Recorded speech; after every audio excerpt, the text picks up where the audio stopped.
Muchísimas gracias por venir. Esta noche tenemos a una ponente que nos va a hablar de educación de un modo muy interesante. Ella es Lola Rizo, ella es formada en programación neurolingüística, formada en coaching y formada en inteligencia emocional. Ella también está organizando un evento desde hace 2 años en Cartagena, se llama Emprendiendo para Educar y Educando para Emprender, donde reúne conferenciantes, coaching, pedagogos, y ella a través de su experiencia como madre está propulsando un modo diferente, un cambio en la conciencia, un cambio en la educación. Ella es una gran emprendedora, no solo a nivel profesional, sino también a nivel profesional. Y esta noche nos va a transmitir su fuerza, su energía y en lo que ella confía. Muchísimas gracias por estar aquí. Lola Rizo. Muchas gracias. Bueno, encantada de veros a todos. Mi forma de ver la educación vais a ver que es un poco diferente a lo que estamos acostumbrados, porque como bien ha dicho Estrella, a mí lo que más me ha movido desde el principio ha sido mi rol de madre. Estoy organizando por 3ª vez este año el Educando para Emprender, después voy a entrar un poquito a hablar de ello. No soy una conferenciante, así que voy a procurar, no voy a meter ningún rollo, voy a contarles un poco de mi vida, de cómo empecé, de qué es lo que sueño para la educación y de qué es este movimiento. Mi experiencia en el mundo educativo. Como veréis, ahí hay tres tipos diferentes de alumno. El primer alumno, pues es el típico alumno brillante, estudioso, cuidadoso, comedido, gran lector. Estoy hablando de niños pequeños, digamos que un poco el empollón, ¿no? El segundo tipo es el creativo, el rebelde, el que parece que no se entera de nada, el que parece que está ausente, el que le gusta jugar con sus dedos, el que pasa de todo, el artista.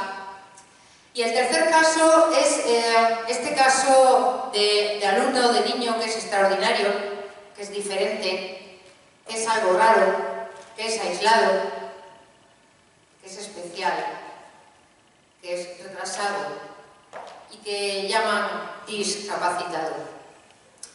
Esos 3 tipos de estudiante, por supuesto hay más, alguno de vosotros se sentirá identificado con alguno de ellos, son mis 3 hijas.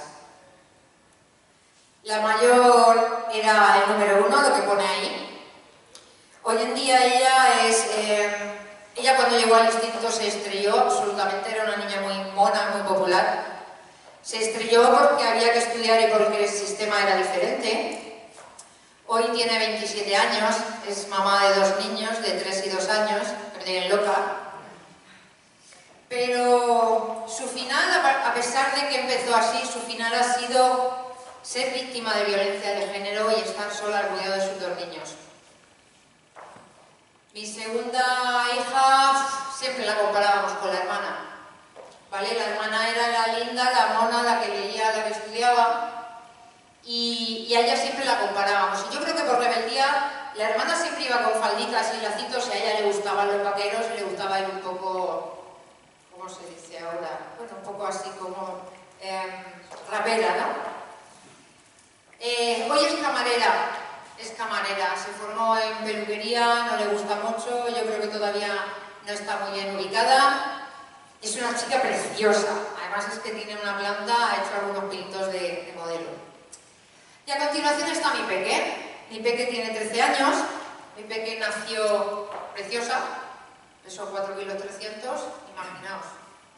Mi peque era muy linda, no tenía ningún problema, pero a los 3 añitos o así que me divorcié de su padre, empezamos a notar que la niña estaba un poquito retraída. Entró en el colegio, en infantil, y la señora me dijo que parecía un poquito inmadura.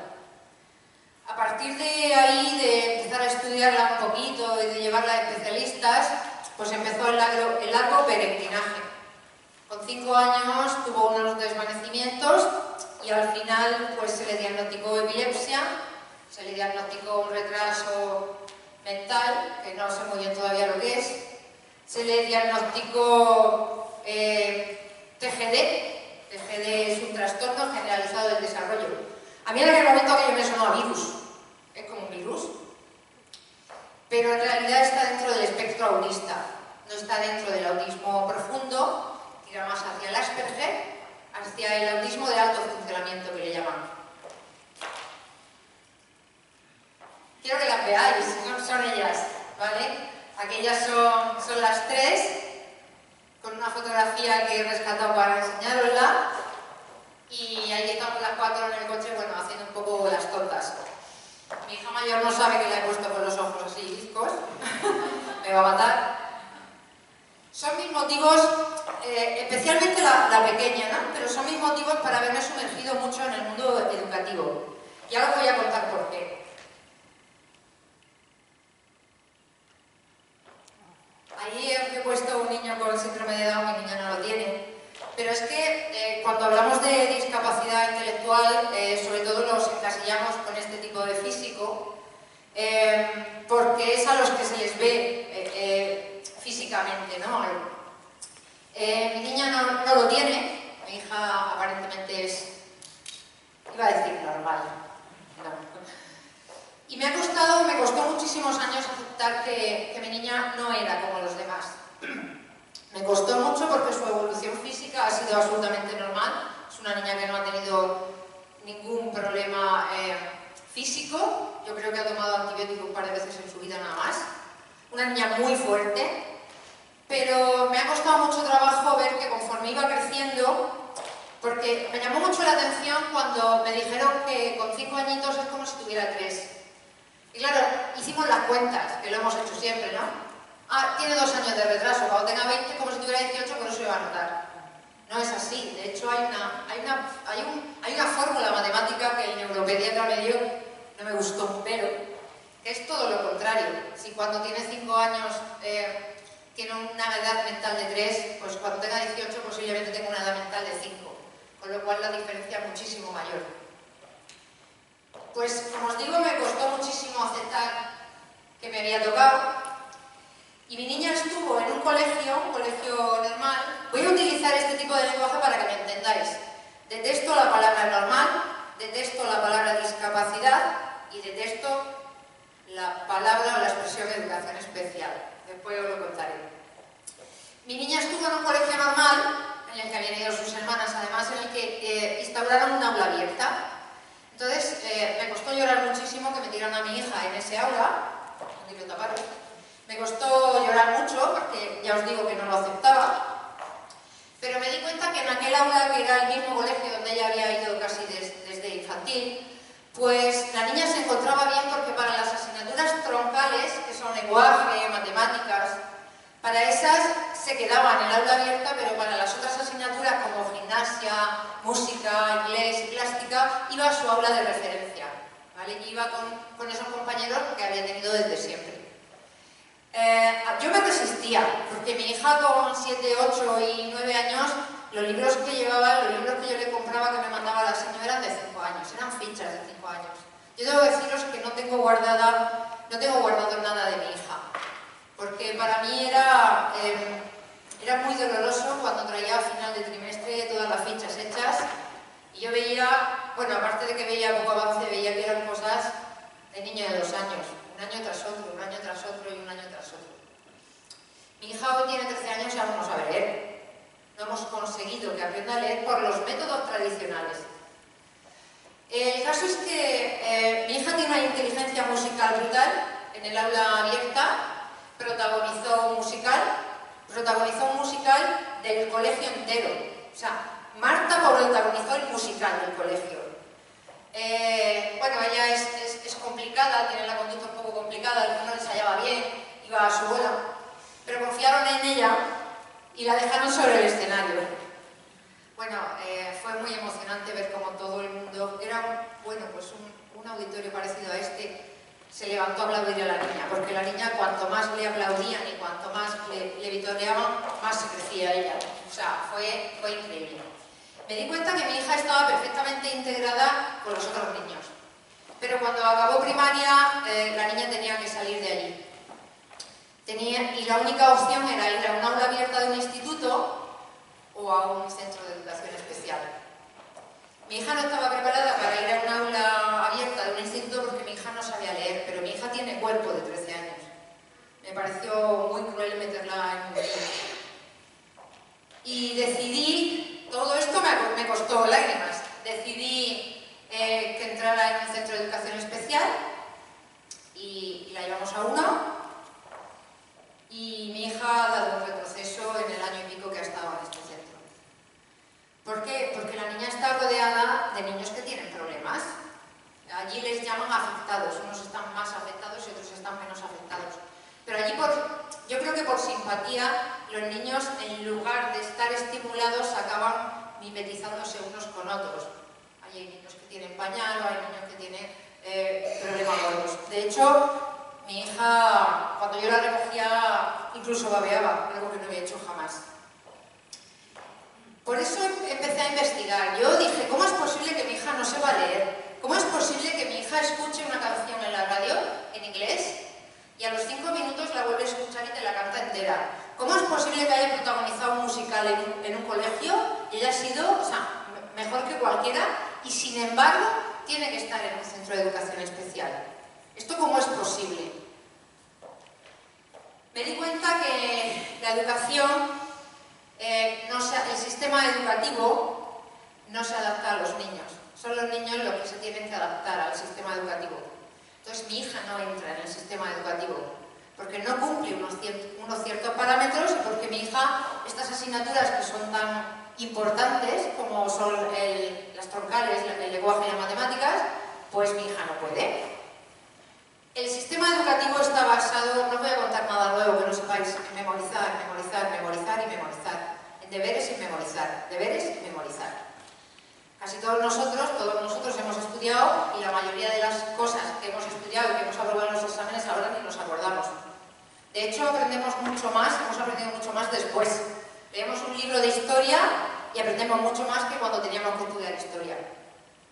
Entonces yo estoy cabreada con el sistema educativo, directamente. Yo ya no me cabreo con nadie de abajo, yo ya me cabreo con lo alto. En el sistema educativo no solo están las discapacidades, y explico que digo discapacidades con F y con mayúscula, que me lo quieran corregir, porque significa capacidades diferentes. Yo soy discapacitada en muchas cosas y mi hija tiene capacidades extraordinarias en otras. Así que no tolero la palabra discapacitado, me hace mucho daño, la verdad. Y me di cuenta, pues eso, que en clase era un poco, pues, a los niños incluso ahora hay muchos casos de hiperactividad, de déficit de atención, dislexia, que la ha habido siempre. Estos niños, como no están adaptados, como no están adaptados al sistema, tienen grandes dificultades de aprendizaje. Y son el tonto de la clase. O sea, el tonto de la clase simplemente porque tiene, pues, una dislexia, que no es más que un cableado diferente en el cerebro. Es una forma de aprender diferente la que tienen. Claro, no pueden aprender por la misma forma que aprenden los demás. Son dificultades de aprendizaje. Pero si el disléxico no encaja en esos cuadraditos, acabará siendo el tonto de la clase durante toda su vida de estudiante y se lo acabará creyendo durante su vida adulta. ¡Ay, la educación! El sistema educativo que tenemos actualmente lleva algo así como 200 años sin ser revisado. Tenemos el mismo sistema educativo que cuando empezó la industrialización. Empezaron a crearse los niños en serie, ¿vale? A crear, bueno, como lo pone ahí, ¿no? A crear los niños en serie, todos igualitos, todos igualitos y todos igualitos. He tomado estas fotografías porque incluso hasta las ovejas con lana se ven diferentes, pero cuando le quitan la lana es que son todas igualitas. No se puede distinguir a una de otra. Yo me he dado cuenta todo ha empezado por mi hija, pero yo me he dado cuenta que en el colegio los niños están como, y perdonadme, y había niños por ahí que me perdonen también, como aborregados, me refiero, no a que sean tontos, sino que están en rebaño, ¿vale? No se puede destacar ni por arriba ni por abajo, porque los niños con altas capacidades están teniendo unos problemas gravísimos y destacan por arriba. Los niños con espectro autista también destacan en algunas cosas por arriba. No puedes salirte de la norma. Tenemos que ser todos igualitos. Esta educación obsoleta, que no se ha renovado, yo me he dado cuenta, yo empecé a investigar, pongo ahí las gafas y los libros, yo he leído mucho, me he metido mucho en internet, he buceado muchísimo, empecé a asistir a sitios, a conocer a grandes expertos, la verdad. Y me puse a investigar y oí hablar de las inteligencias múltiples. Me llamó la atención aquello. Investigué sobre las inteligencias múltiples y resulta que según la teoría de Gardner, de Howard Gardner, todos tenemos todas las inteligencias, pero algunos tenemos unas más desarrolladas que otras. Y dije, anda, pues mi hija la inteligencia musical la tiene muy bien. Si en el colegio se atendieran las inteligencias múltiples, mi hija podría entrar. Conozco colegios, después si queréis hablamos más del tema, pero conozco colegios en los que se barema al principio del curso en qué inteligencia son los niños mejores para que su modelo de aprendizaje sea diferente. Aprendí del aprendizaje cooperativo, está aquí con las letras blancas. ¿Qué es el aprendizaje cooperativo? El aprendizaje cooperativo es una forma de aprender en grupo. Si es posible, con niños de diferentes edades. ¿Os acordáis de las escuelas de pueblo? Donde había niños más altos, o sea, niños mayores y niños más pequeños. Los mayores ayudaban a los pequeños se sentían protegidos por los mayores, el maestro era el mismo, sabían todos de todo. Aquello era aprendizaje cooperativo. Se me pone hasta los pelos de punta hablando de esto. En realidad hay muchísimos colegios lo están haciendo y lo que hacen en este tipo de aprendizaje es que la nota no es individual, sino del grupo. Lógicamente, en el propio grupo hay niños con diferentes capacidades. Bueno, está uno que es mejor en matemáticas y otro que es peor. No estoy hablando de discapacidades porque no los hay en los colegios normales. Entonces, el proyecto, el aprendizaje, la nota, no se aprueba o no se supera si algo falla. Es decir, todos están preocupados de que el conjunto gane. Si yo en algo soy más floja, me ayuda el compañero, si el compañero es más flojo, esa es la parte que aporto yo. Con lo cual la nota es conjunta, allí nadie puede sobresalir. Es un tipo de aprendizaje en el que se coopera, desde luego. El objetivo es común. Aprendí también del aprendizaje-servicio. El aprendizaje-servicio es una de las cosas más bonitas que he descubierto en los últimos años. El aprendizaje-servicio se basa en aprender haciendo labores de ayuda a la comunidad. Y existe. Por ejemplo, suelo poner siempre el mismo ejemplo. Por ejemplo, aprender del sistema circulatorio, aprender de los glóbulos rojos, aprender yendo a ayudar en una campaña de donación de sangre. Eso es un ejemplo. Hay ejemplos de aprendizaje-servicio maravillosos, como ir a aprender de la flora en la ribera del río mientras además se quitan residuos o se recogen plásticos. Es una forma en la que los niños aprenden y además están haciendo un servicio a la comunidad. Por supuestísimo empecé a indagar de música. Hubo alguien de Madrid que me dijo, quizás tu hija pudiera aprender a leer con lenguaje musical. Y yo dije, he buscado y no he encontrado, posiblemente en Madrid lo haya. Es una forma de asociar las letras y las palabras a música en lugar de a grafías como lo usamos, ¿vale? Aprendí del arte. Fui a una conferencia una vez y se me quedó muy grabada la frase, el arte es inclusivo. En un pintor, por ejemplo, en un bailarín, por ejemplo, antes hablaba de biodanza por ahí, no sabemos si sabe más de matemáticas o menos, o si es disléxico o qué es.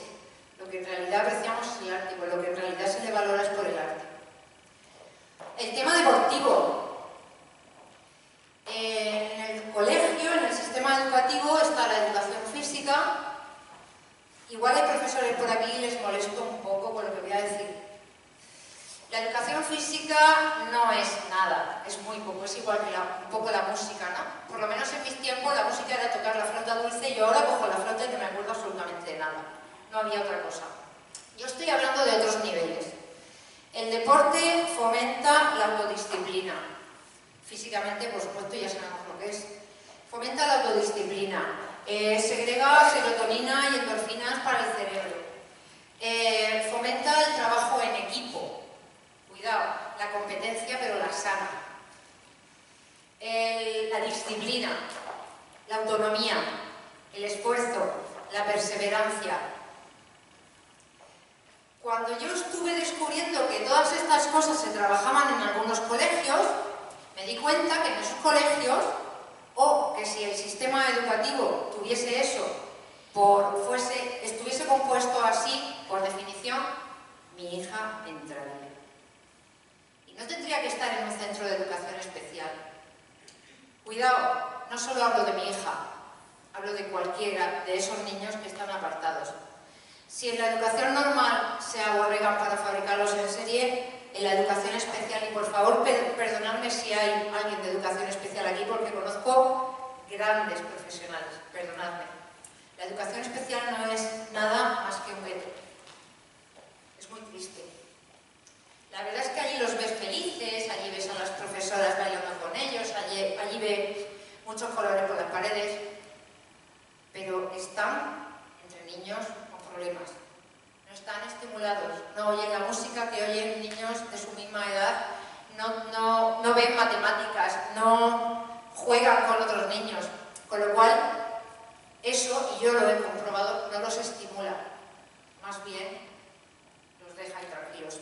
Yo he oído hablar a Pablo Pineda, no sé si le conocéis. Pablo Pineda es este chico con síndrome de Down, que se hizo, bueno, estudió magisterio, fue muy famoso, también participó en una película.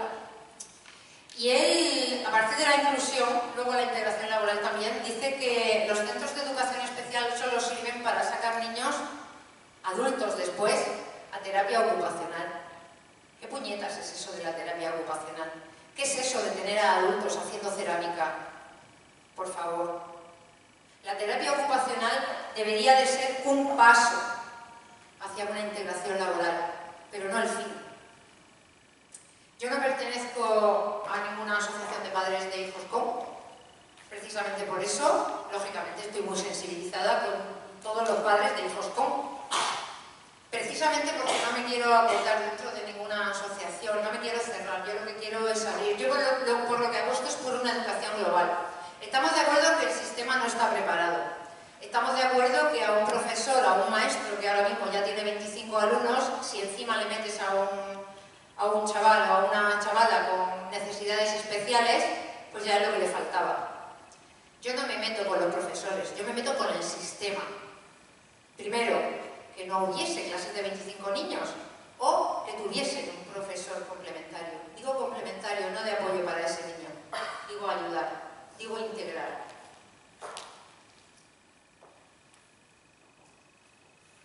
Un momentito.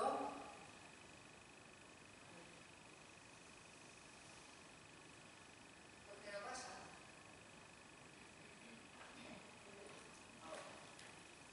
¿Habéis oído hablar de Finlandia?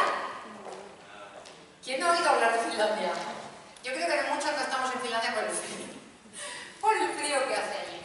Bueno, pues he puesto esta diapositiva de algunas de las claves del éxito en Finlandia. No sé si vendrá por aquí, pero de momento ya os digo que en Finlandia los universitarios que necesitan mayor nota para estudiar no son los médicos, son los profesores, son los maestros. Allí están absolutamente convencidos, muy bien, de que en las manos de los maestros, de los profesores, es donde está el futuro de un país. Bueno, pues en Finlandia hay menos horas, pocos deberes, cada alumno tiene una atención personalizada.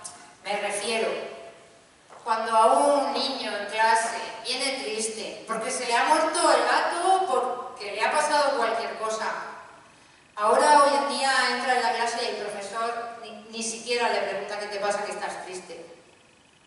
Solo son números. Allí tienen una personalizada porque las clases son reducidas, evidentemente. Comienzan a los 7 años la educación infantil, hasta entonces, bueno, aparte de que el gobierno ayuda muchísimo, por supuesto, pero viven con sus madres allí, que hace tantísimo frío, viven en la calle muchísimo más que en España. O sea, allí los niños les ponen las botas de agua, los abrigan bien y a la calle a jugar, mientras es de día, claro. La educación es gratuita, allí toda la educación es pública. Eso está muy bien, porque a mí es que lo de los colegios concertados también me hace un poco de culpa, porque en realidad son demasiado selectos o selectivos, ¿vale? Con la excusa de a lo mejor de la religión o de... sí, sobre todo de la religión, pues en esos colegios es donde menos integración hay, donde menos niños discapacitados hay. Ahí no verás a niños de ninguna etnia, allí van todos igualitos. Provienen de la misma clase, más o menos económica social, con lo cual son todavía más homogéneos. En Finlandia la educación es gratuita. Si yo soy director de banco y mi hijo va al mismo colegio que el hijo de mi empleado, con lo cual todo el mundo procura que la educación sea excelente. Los que tienen dinero por los que no lo tienen. De hecho, todos esos niños están acostumbrados a estar con niños de diferentes clases sociales, que es lo que nos encontramos cuando salimos de la universidad. Porque durante toda la etapa formativa y educativa vamos así con estos guetos o en colegios concertados o en educación especial, no sé qué, pero cuando salimos a la vida real, ¿acaso nos encontramos gente del mismo nivel? ¿Acaso nos encontramos gente del mismo barrio? La vida real es otra cosa. Todos sabemos lo que es la vida real.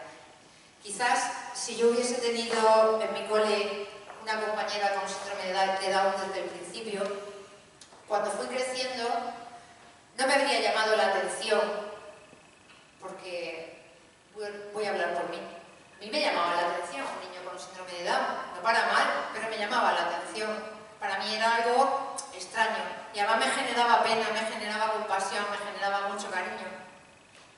Pero después de oír hablar a Pablo Pineda, ojalá hubiera habido una niña con síndrome de Down en mi cole, que era solo de niñas, por cierto.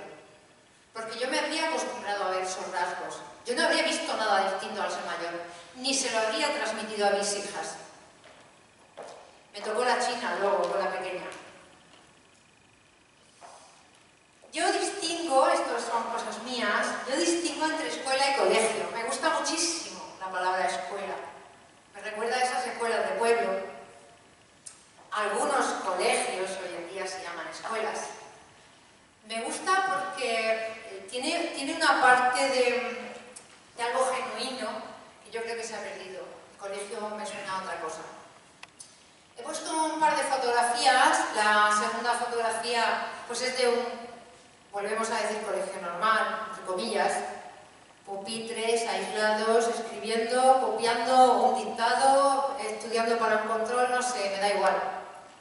La primera fotografía no es de un colegio cualquiera, es de un colegio que yo conozco, que está en Galicia. Y ese sitio lo he visto yo. Esa es en la parte de infantil y ahí hay una cocina, todo al tamaño de los niños. Los niños de 2, 3, 4 años, bueno, y 5 porque es infantil, aprenden matemáticas cocinando.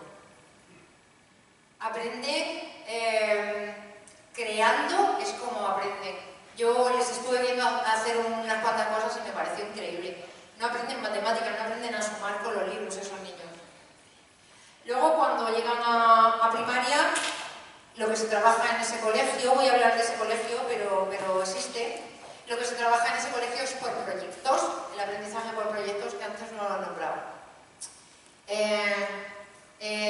La forma de trabajar el aprendizaje por proyectos, yo me reí un montón porque en una de las asambleas que estuve, todos los días hay asamblea, la directora en este caso preguntó a cada niño qué querían hacer, qué quieres hacer hoy. Lo hace todos los días, ¿qué quieres hacer hoy? Y bueno, cada niño se fue levantando y conforme se levantaban y decían qué querían hacer, pues ella les mandaba pues, a este área o al otro, porque allí no hay pupitres, aquello es diferente. Es un antiguo balneario del siglo XIX, imaginaros, es precioso.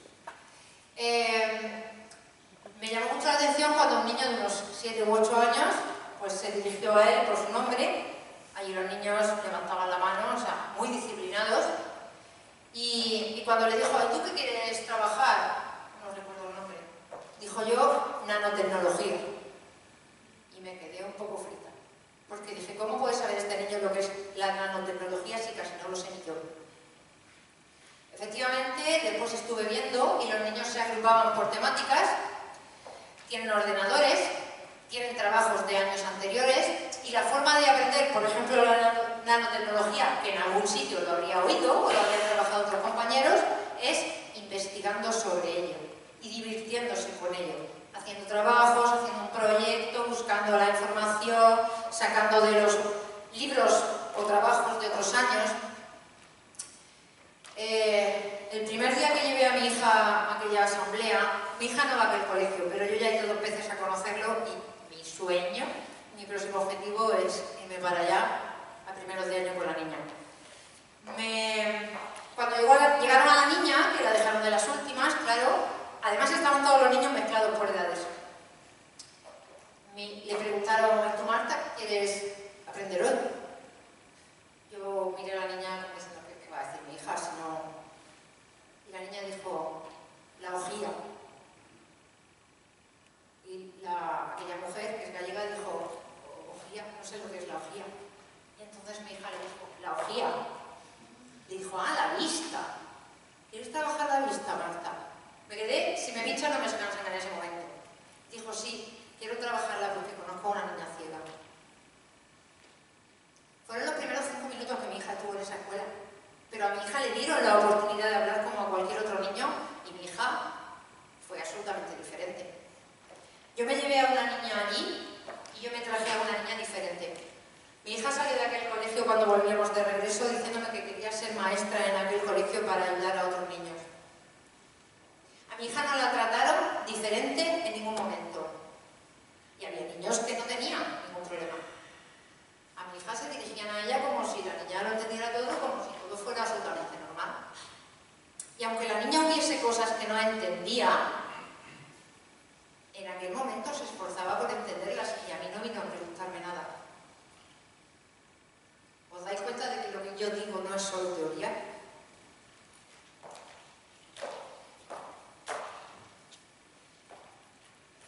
¿Debe adaptarse el pie al zapato o el zapato al pie?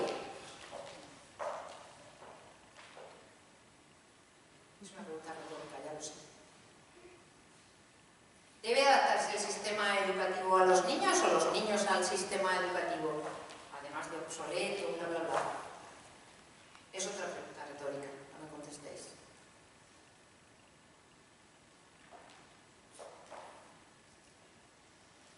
Voy a poneros un vídeo muy cortito y comentaremos el mismo.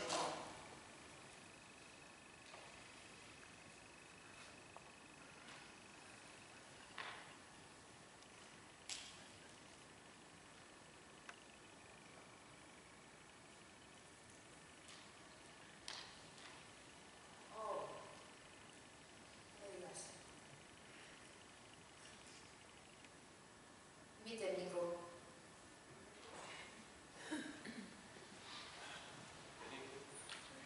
¿En qué ha funcionado antes? Lo hemos probado. Lo hemos probado, ¿verdad?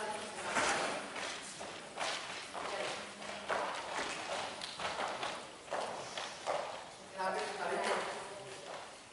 Bueno, veréis que es un vídeo muy cortito, muy sencillito. Con 4 esquinitas de nave. Cuadradito juega con sus amigos.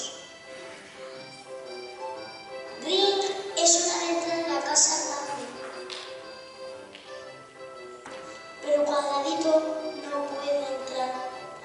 No es redondo como la puerta. Cuadradito está triste. Le gustaría mucho estar en la casa grande. Entonces se alarga, se tuerce, se pone cabeza abajo.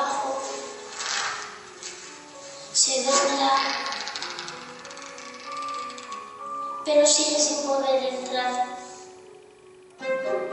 ¡Ser redondo! Le dicen los redonditos. Cuadradito lo intenta con todas sus fuerzas. ¡Te lo tienes que creer! Dicen los redonditos. ¡Soy redondo! ¡Soy redondo! ¡Soy redondo! Repite Cuadradito. Pero no hay nada que hacer. ¿Qué podemos hacer? Cuadradito es diferente, nunca será redondo. Pues te tendremos que cortar las esquinas. Dicen los redonditos. ¡Oh, no! Dice Cuadradito. ¡Me dolería mucho! Los redonditos se reúnen en la sala grande, hablan durante mucho tiempo. Hasta que comprenden que no es Cuadradito el que tiene que cambiar. ¡Es la rueda!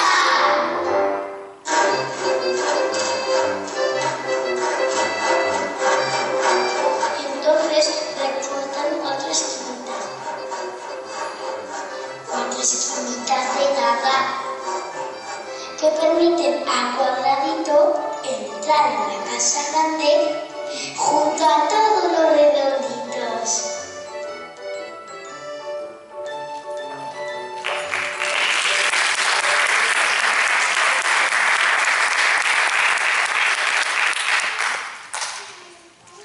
¿Qué os ha parecido, Cuadradito?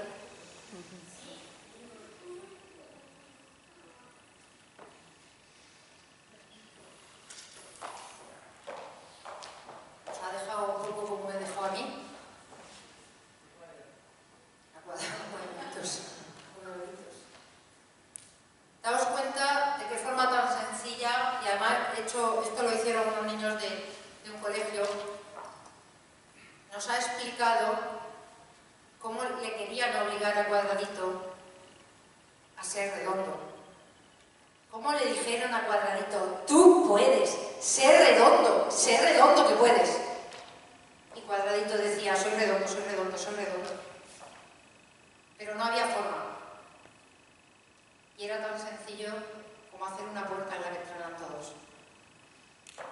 Daros cuenta de la metáfora.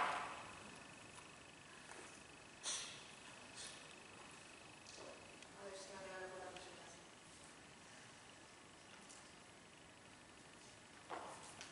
El nombre de esta charla era el cambio planetario en la educación es posible. ¿Por qué hemos dicho planetario? Pues porque por supuesto se puede llevar a cabo en todo el planeta. El problema de la educación no está solo en España, o sea, quedaros tranquilos con esto. Hay graves problemas en Hispanoamérica y por supuesto en muchísimos países europeos. Planetario porque a mí me gusta mucho la metáfora de que somos muchos los satélites, somos muchos los planetas, somos muchos los soles. Y a mí me gusta mucho decir que los cambios son posibles cuando realmente los queremos, pero no de boquilla. No me gustaría que salierais de aquí, bueno, quizá me conformaría con que una sola persona de las que salga de aquí salga con algo cambiado en su interior. Eso es lo que busca Movimiento La Ola, es algo que yo creé, que yo ideé. La ola, al principio se me ocurrió, yo también soy de mar, claro, de Cartagena. Se me ocurrió la ola pero por el agua, pero en realidad luego me di cuenta que se refería más a una ola de gente. A ese movimiento que se inicia en un extremo y que puede recorrer un estadio entero. Y que solo lo puede iniciar una persona, pero que puede arrastrar a masa. Me gustó mucho también ponerle el nombre de movimiento porque se trataba de moverse. Creé esta organización, sin ánimo de lucro por supuesto, para intentar, y por eso hago estas charlas, para intentar convencer a la gente no de que es necesario el cambio, no de que es posible el cambio, sino de que es necesario moverse para el cambio. No nos sirve a muchos maestros que están inquietos y dicen que tienen las manos empatadas. Es falso. Conozco maestros que están haciendo en su clase lo que en el colegio no les permiten. Conozco colegios enteros se ha empeñado, aunque trabaje el doble, en buscarle las vueltas al sistema. Conozco institutos de aprendizaje cooperativo, sin libros de texto, que tienen incluso perfiles en Facebook donde cada uno de ellos es un personaje de la época medieval y comercializan, mercadean, hacen cosas y aprenden de historia. Lo que yo quiero es que queráis y lo que quiero es que mováis. Ningún profesor tiene las manos atadas. Los profesores mayores, y que me perdonen, que no se acomoden, y los profesores jóvenes, que son los que tienen la energía, la juventud y todas estas alternativas que no son nuevas, pero que ahora se oye mucho, que tengan la posibilidad. Pero el sistema educativo no solo está compuesto por profesores, cuidado. La comunidad educativa somos todos. Son los niños, somos los padres, son los profesores, son los políticos. Mi intención, mi motivación empezó por mi hija, pero mi intención es cambiar el sistema educativo. Y vosotros diréis, ¿esta mujer está loca? Sí, ¿qué? Yo quiero cambiar el sistema educativo. Quien quiera, que me siga.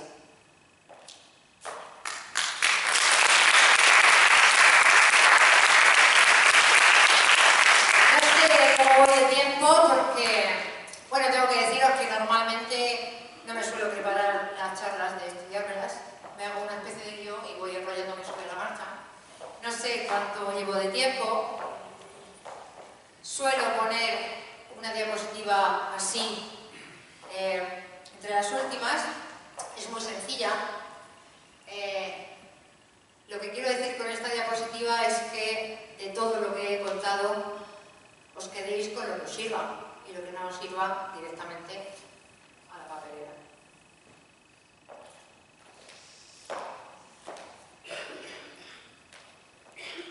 Os doy las gracias por vuestra atención y además después o ahora si queréis preguntarme alguna cosa o aportar, no tenéis por qué preguntarme que yo no soy experta en nada. Si alguien quiere aportar algo, una idea, una reflexión, una pregunta, una inquietud, os escuchamos.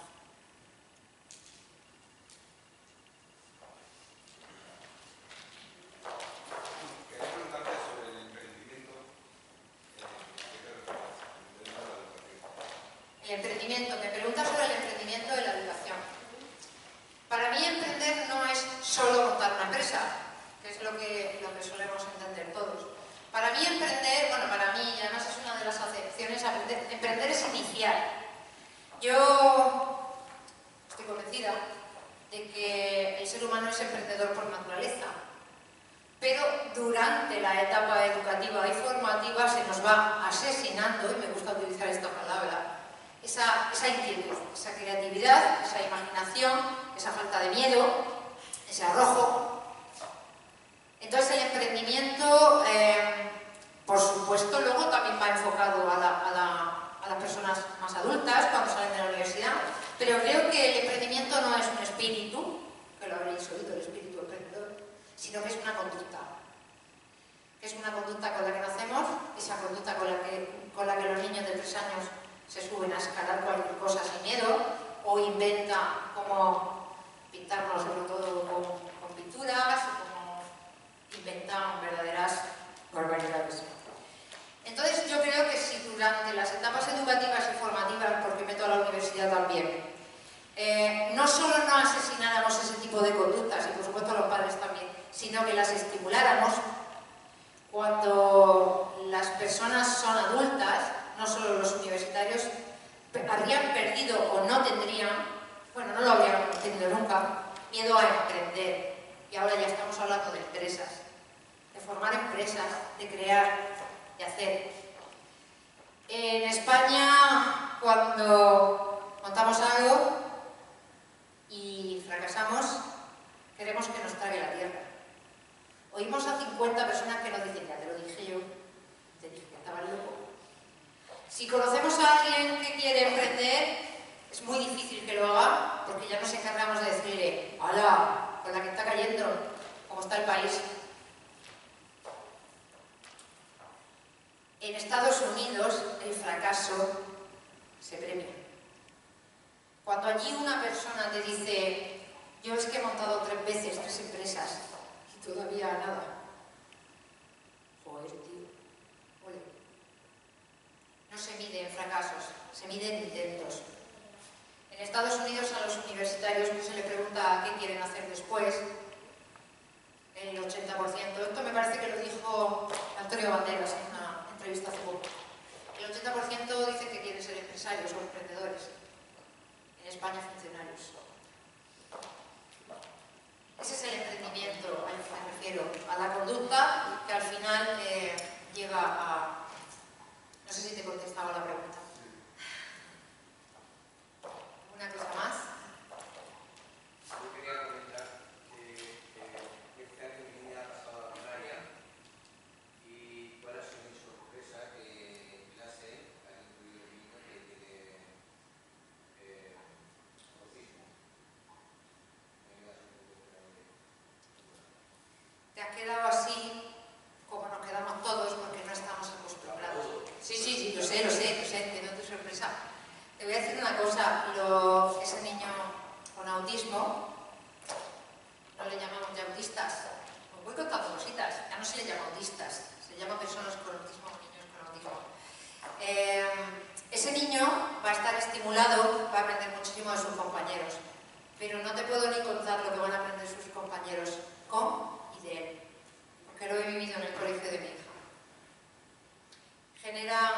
Crecen con empatía, crecen con la compasión, no de la pena, crecen con un sentido del deber, con un sentido del compañerismo, con un apoyo increíble. Y no es solo bueno para ese niño, sino para tu hija también. Enhorabuena.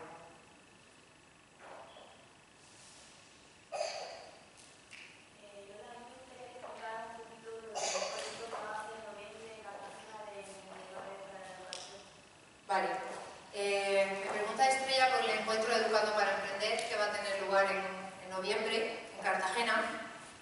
Ese encuentro no quiere para nada ser un congreso de atril, para nada.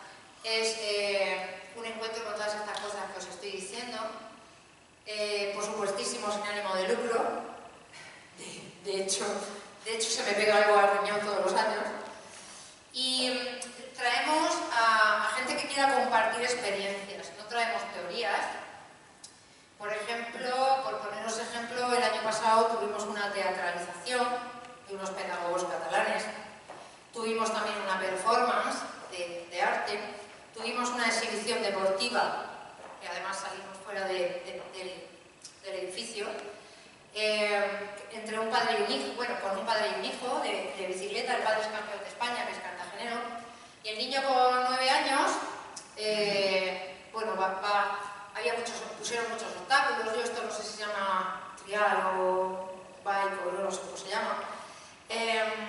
Y en realidad lo que quisimos ver con esta ponencia, por ejemplo, no era ver el deporte y lo bien que lo hacía el niño, sino los valores que el padre le había transmitido al niño, ¿vale?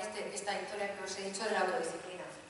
Tuvimos a Juan Carrión, que tiene 91 años, es profesor de inglés. No sé si os sonará, pero una película que él inspiró, pero la película no le hace justicia porque es un crack. Esa ponencia la dimos sentados él y yo, hablando tan normal. Tuvimos música, inteligencia musical. Bueno, en realidad en día y medio tuvimos casi 20 ponencias, ¿vale? Tuvimos a una directora de un instituto de Barcelona que trabaja con aprendizaje cooperativo y con todo lo suyo. Tuvimos aprendizaje-servicio. El año anterior habíamos tenido,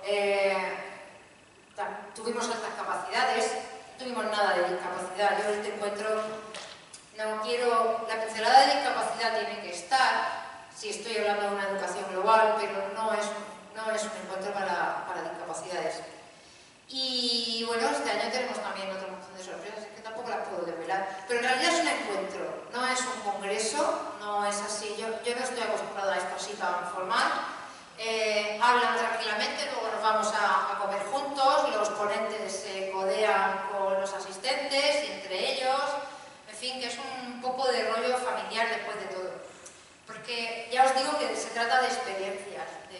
que ya están poniendo en marcha y que están funcionando y que tienen resultados, ¿vale? Y bueno, pues este año tengo un montón de sorpresas que no puedo contar. Pero tiene que ver con eso, con pinceladas de todo, de deporte, de idiomas, de música, de arte, de todo.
Sensibilidad especial, pero también tienen una fortaleza especial.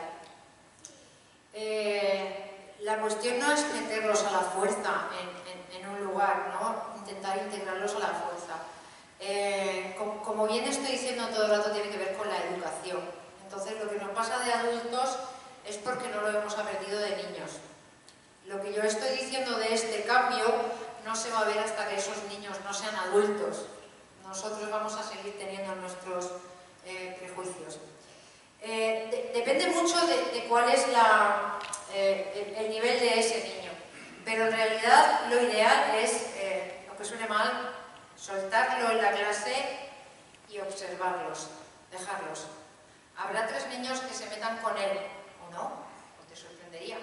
Los niños están muy condicionados por los padres. Yo he estado en el parque donde un niño le está diciendo a su madre: mira, mamá, esta niña me está diciendo no sé qué retrasada. Y ese mismo niño, sin tener a la madre delante, ha estado hablando con mi hija. Quiero decir, el problema lo tenemos los adultos. Somos los adultos los que vamos con el niño y digo: ay, mira, pobrecito. O, ay, ellos simplemente nos imitan a nosotros. Soltar, está feo, soltar a un niño con cualquier diferencia en una clase así, hace que saquen lo mejor de él, que él saque lo mejor de otros, que muy despacito, muy rápido, está muy rápido. Los niños son maravillosos, son esponjas. Sí, de niño lo veo, pero el problema es de adulto también. De adulto se tiene que ver cuando estos niños hayan crecido. Ni tú ni yo hoy en día lo hacemos. Yo hablo así, yo tengo mucha empatía, claro, pero yo no lo he mamado de pequeña. Mi hija sí, mi hija tiene lo que tiene. Pero mi hija, por ejemplo, al colegio al que iba un niño de color, de mucho color, porque también había niños café con leche. Y ella nunca vio a ese niño diferente. Y mi hija se cruza con algún africano con tal y tampoco lo mira diferente, porque es como su amigo Randy. Y a mi hija le compramos un muñeco negro, porque ella quería ahorrarle. Mi propia hija, ya te digo que mi hija físicamente no está muy afectada, pero hay niños que están muy afectados. Mi propia hija no se vuelve ante una silla de ruedas ni ante un... No se vuelve, está acostumbrada. Tenemos que iniciar eso. Esa es la historia. Pero tampoco sobreprotegerlos. Ellos tienen que saber a qué se enfrentan. Yo he tenido a mi hija jugando y he visto que la han estado despreciando. Y no me he movido. Porque yo no voy a estar siempre delante. Mi hija tiene que acostumbrarse porque hay gente muy cruel. Niños crueles y adultos crueles. Eso también es aprendizaje. Ese niño con ese problema o con ese autismo, que además tienen un sexto sentido, que saben a quién arrimarse, descubrirá con quién puede ir, con quién no puede ir, y también elegirá a sus propios amigos, por supuesto, y sus amigos a él. No es tan difícil como parece.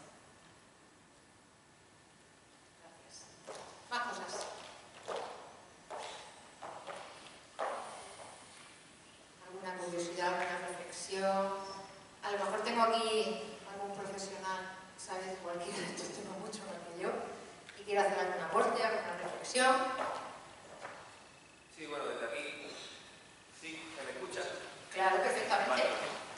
No, nada, es que si te quería preguntar si el movimiento La Ola está en contacto con otro tipo de asociaciones o otro tipo de proyectos que andan con un objetivo común, que es el cambio educativo, el cambio del paradigma educativo.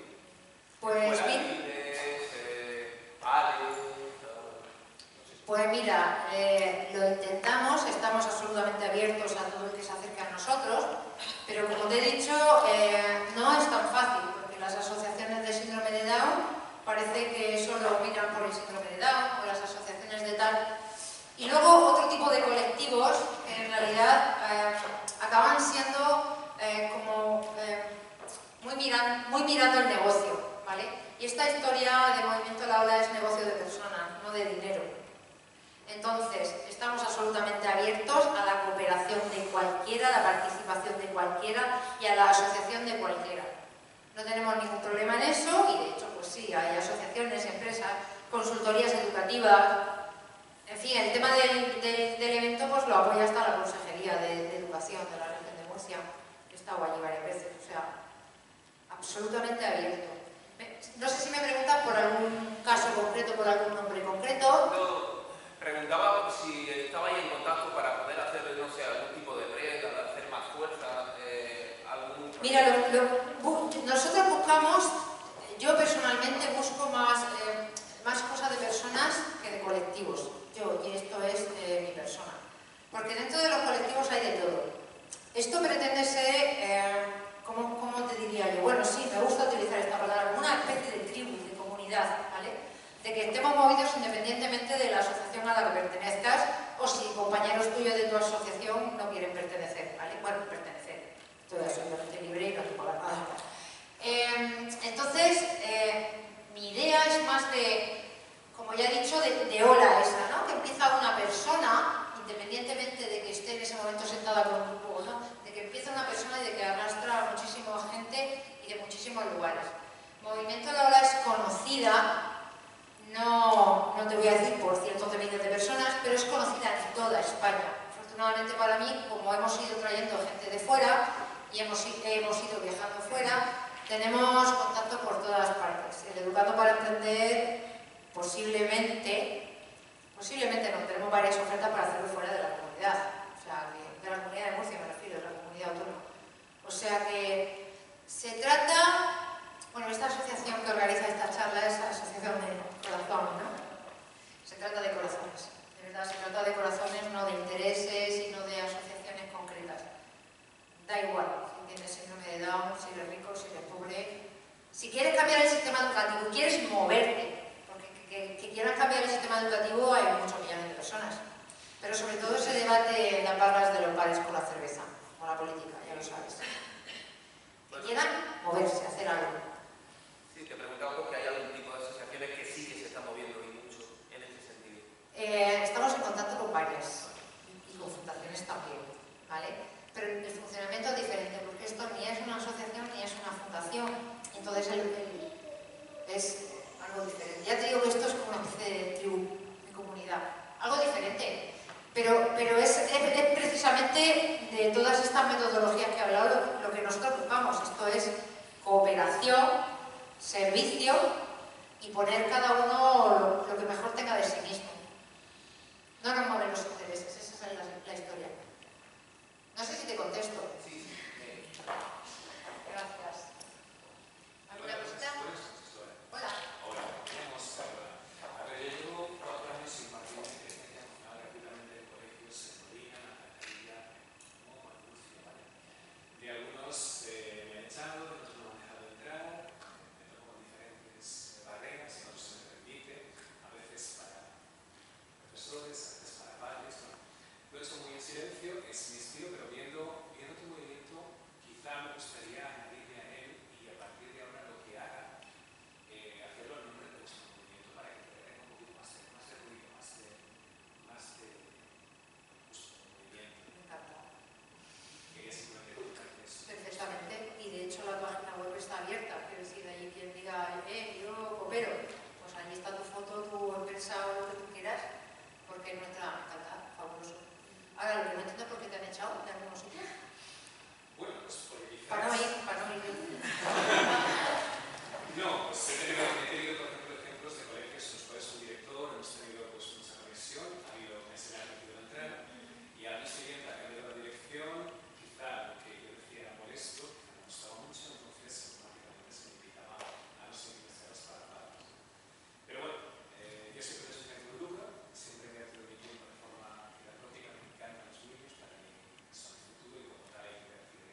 apetece pues, porque es padre, o porque le mueve, o porque ha sido un niño apartado en el cole, o porque tiene un primo con alta capacidad, o lo que quiera que sea.